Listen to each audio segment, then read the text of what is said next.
প্রিয় দর্শক, কখনো কি আপনার মনে হয়েছে আল্লাহ কি আমাকে ভুলে গেছেন? আপনি দোয়া করছেন, চেষ্টা করছেন, কিন্তু কিছুই ঠিকমতো হচ্ছে না। মনে হচ্ছে আল্লাহ আপনার দোয়া শুনছে না। কিন্তু না, আল্লাহ কখনো তার বান্দাকে ভুলে যান না।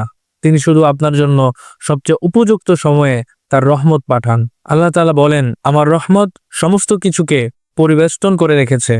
যখন আপনি কাঁদেন, আল্লাহ আপনার অশ্রু দেখেন।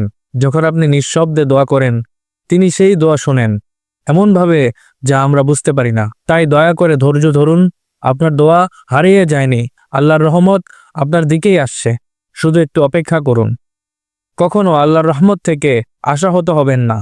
কখনো কখনো আপনি বুঝতে পারেন না কেন আপনার দোয়া এখনো কবুল হচ্ছে না, কেন জীবনে এত কষ্ট, এত ব্যর্থতা আসছে। কিন্তু একবার ভেবে দেখুন, আল্লাহর পরিকল্পনা সবসময় নিখুঁত।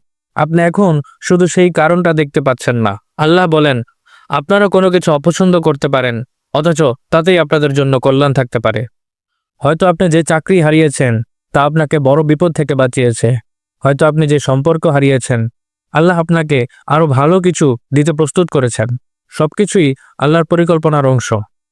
আপনার কষ্ট, ধৈর্য আর আপনার দোয়াও আল্লাহর পরিকল্পনার অংশ। ভরসা রাখুন, আল্লাহ জানেন যা আমরা জানি না।